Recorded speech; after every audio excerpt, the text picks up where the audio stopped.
Hello, dear viewers, and welcome back to a very fun and exciting episode of This Week in Canada. Take two. The camera wasn't recording the first time. Welcome to my shoebox. This is my apartment that isn't really set up yet. As you can see, I don't have any of my equipment. I left my tripod at my girlfriend's house, so I'm just going with what I have, which is not a lot that I just have in my house. But the show must go on, as one says. So, what's been going on with you in the news, huh? Has it been a really hot boy summer? Because I'm sweating my ass off. Who else is probably sweating their ass off right now is Jagmeet Singh. Whew, saved it with the transition there. Jagmeet Singh seems like his deal with Justin Trudeau, that not really, it's not a coalition government. We're just a couple boys. We just support each other so much. That's my brosif. When things go wrong, I call JT. And when things go wrong, I call JS. That's what they say. But it seems like the deal isn't really working out too well for Jagmeet Singh, which, by the way, that's his own fault. What a dumb fucking idea to just trust Justin Trudeau to do the right thing. Trudeau is like, hey, you know what? I got a good deal for you. I'm going to fix everyone's teeth if you just support my budgets until 2025. Whew, what a no-brainer. And Jagmeet Singh's like, okay, I'll do that. Which hasn't worked out so far because, as far as I can tell, my teeth are still boned and are bones, and a bunch of my friends need dental work too.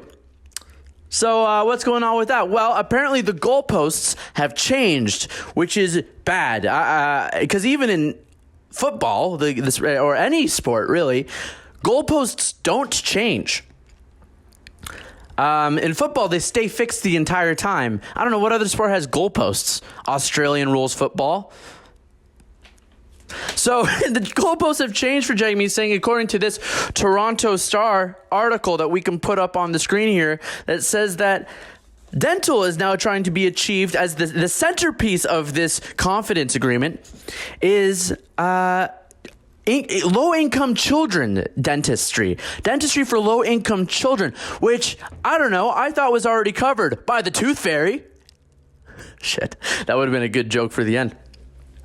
But Jagmeet Singh is now saying, oh, shit, we might call off this deal because it's clearly nothing's been going on. I mean, we've been trying to get this deal done, and everyone's teeth are still fucked. So what's going on with Jagmeet Singh? Well, he got played a fool by a male manipulator figure is basically what happened. Justin Trudeau, much more charismatic than Jagmeet Singh, because Jagmeet Singh, I think I've said it a million times before, the least charismatic party leader in Canada for certain.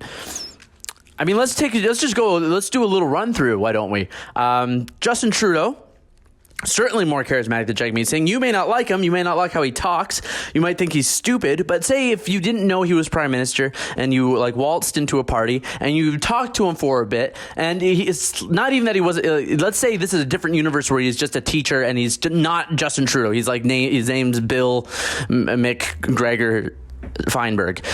So you talk to Bill McGregor Feinberg, you go, you know what, that guy, he's pretty dumb, but I he's fine. He's charismatic. He can get through a conversation. At least he can finish a sentence.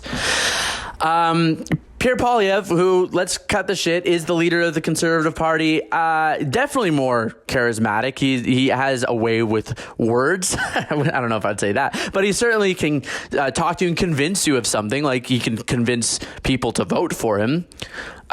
He's won how many elections in a row? Which, by the way, he is a kind of a career politician, right? We still have to remember that about this guy. He is a career politician. We all like him, I assume, although there's some of you that will say he's a WEF agent or whatever. But you know what? You got to take what you can get. Or it's the purple wave coming. Ooh, the purple wave. Speaking of which, and by the way, Candice Bergen, also more charismatic than Jagmeet Singh.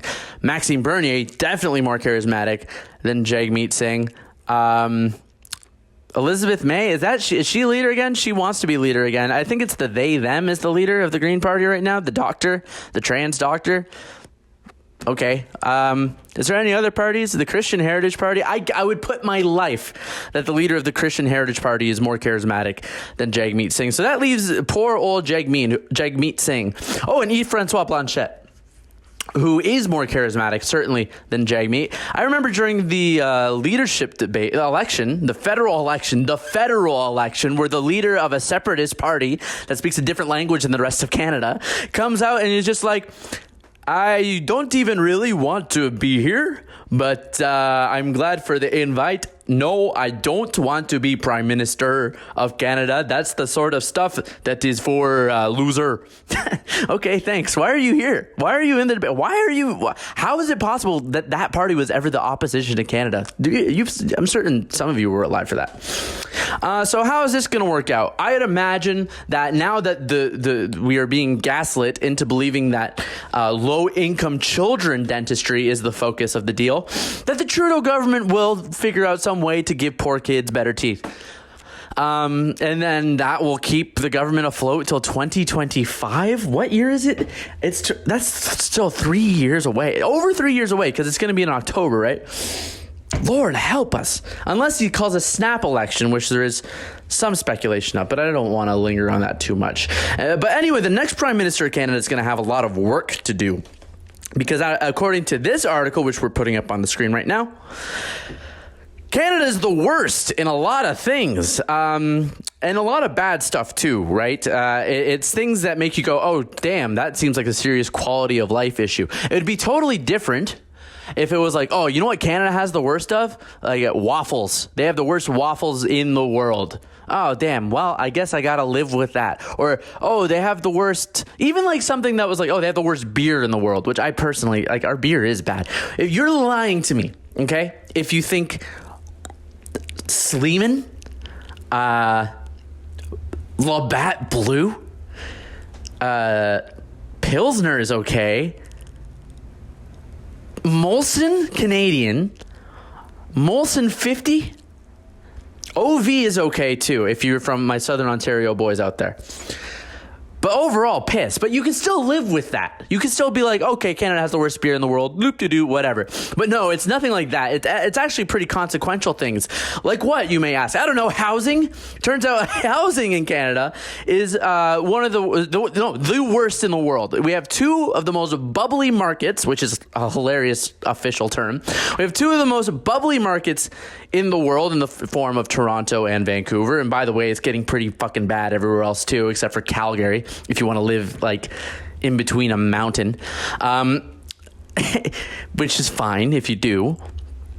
But things are getting out the ass expensive. I'm never going to be able to afford a home in my country. I don't know anyone who is, besides my friends who are like married rich. So that's not good. That's consequential. I would say housing is like maybe one of the things that you should focus on the most. So let's talk to our next prime minister about this, because they got a lot of work to do. What else? Well, certainly the ability to communicate wirelessly. We have the worst, and I've experienced this firsthand. We have the worst cell phone plans in the world. I used to work at a call center in Windsor called Sutherland, and Sutherland had a contract with AT&T, American Telephone and Telegraph. What they did is that they had us doing American calls because it was an American company, and you would just sit there in anger, with red with just with rage, possessed by Ares, the god of war. In your soul, you feel it because you're looking at these prices and you're going, "What the hell you talk about? $40 for like a 20 gigabyte plan with no throttling?" Like nothing, no sneaky backdoor bullshit. And this is, by the way, I was 18, so this is close 8 years ago. And it's still the most ridiculous plans in the world. I pay like $100 a month for like 15 gigs with like a feature where I can use a gigabyte for an hour or something like that. I don't know, something ridiculous like that. So that's something that you got to fix, but that will never be fixed because we live in Canada, which is a monopolized corporate hellhole. And I'm sure you know that by now if you're over the age of 18. What else are we the worst at? Care beds. That's pretty bad if you're living in a pandemic. Certainly this isn't, I wouldn't consider a pandemic, because you can still go to, name another pandemic where you can go to the strip club. I don't know. Not really what I had in mind when you think of a pandemic, but I obviously this is true. Remember Ontario, like during the height of the pandemic, or I think maybe Alberta. It might have been Alberta. But I remember looking up and just going, what the hell? Alabama, which I think has about the same population as Alberta. I think about 4 million people, which is way more than I thought for Alabama. I could be wrong, but I think I'm right. Alabama has way more care beds than Alberta. But we pay all of our money goes into the system. I thought we had free healthcare. No, it turns out it costs an arm and a leg, and maybe literally, but we don't get anything in return for it. So that's not good. Also, COVID debt. Do we really need to get into how much COVID debt? Yeah, obviously Canada's the worst in the world for COVID debt. I think I remember a story where we spent $400 million on bike lanes. Let's put that up on the screen. I remember this announcement. Catherine McKenna made this. It was because she was the Minister of Infrastructure, which, I don't know, she lost billions of dollars that no one seems to have figured out where that money went. But we spent $400 million on bike lanes in the middle of the they were getting away with murder. You could spend anything you wanted, and nobody was like, yeah, that's, it's COVID times. Money machine goes, brrr, holy hell. So we're living in like $1 trillion of debt. And by the way, I remember the Trudeau government tried to sneak by a bill at the beginning, or just to sneak by a motion at the beginning of the pandemic saying, you just got to let us spend as much as we want for a while. Thank God that didn't go through. Otherwise, I think we'd be rubbing 2 pennies together to get a little heat right now, which I don't need. It's 1,000,000 degrees. This is a funny one. Inefficient ports. So Canada has like the Vancouver port. The port of Vancouver is apparently the worst in the world besides like 6 shitholes you've never heard of, and with way less traffic. I don't even know what the fix is to that. If there's any port experts in the world, I know I live pretty close to a port, and they seem like they're doing pretty well. Montreal's wasn't on that list, so I guess the port of Vancouver, you need to figure your shit out. We have the worst airport in the world. A lot of travel-related things here, eh? And it seems like our government doesn't want you to get around. That's very freaky. Maybe they want you to sign up for a digital ID. The port of Pearson Airport, most delays in the world. Also, I mean, I can't believe this didn't really explicitly make it on the list, but the flights in Canada, geez Louise, so expensive to get around in this country. A train, like in the busiest part of Canada, Quebec to Windsor corridor, which is like, I think half the population of Canada, if not more. Maybe 20 million people. If you want to get a train from Montreal to Windsor on like a week's notice, it's going to cost you over $450. I just checked because I couldn't fly for a long time. It's going to cost you an arm and a leg. And if you want to fly, good luck not getting a delay. And a foreign investment, because nobody wants to spend money in a country where they're not sure if the projects are going to be built or there's just too much damn red tape. So, for example, I don't know if you remember that big pipeline that Trudeau government was just like, yeah, we'll buy that. And I don't know if you also remember that like national crisis that we had where people kept on standing in the middle of the train tracks and nothing happened. They didn't do anything about that. I specifically remember, and let's pull it up on the screen because I think I have a good memory for these types of things. I believe there was a major kind of mining project that was in Alberta that pulled out during that because there was just no certainty that the project would ever take off. Canada is too hostile to its oil and gas industry, and there's just too much bullshit in the way for anyone to want to invest here anyway. So there's the good news for the week. We live in a shithole with no solutions until at least 2025 because he's being propped up by a guy that wants to be the tooth fairy. Let's move on to the jokes. These jokes, I'm going to tell you right now, are bad. But let's do it. I can stand over here and then we can do the jokes. Live from Roberto's apartment. It's the joke segment. Ooh, wow. That's not bad,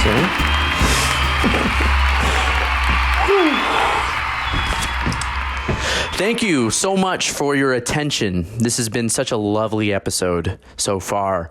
How's everyone doing tonight? There's been a lot of news, so let's just break it up with some jokes. A popular Brazilian restaurant is opening their first Toronto location. Have you heard of this? Yes. Expect to be served their most popular dish, corruption, with a side of capybara. I think they should have gone the other way around. Capybara with a side of corruption sounds better. I might just scrap the joke segment next week. Just let me know if you really want to keep hearing this. Police have issued a warning about heightened risk at a Mississauga strip club. Could you believe that?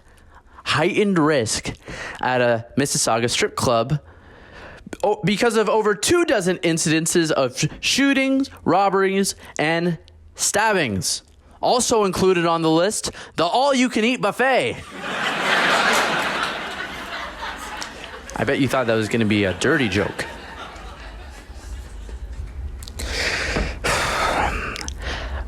Police say they are investigating a Brampton axe attack as an attempted murder. This video is shocking, by the way. Can we play the video?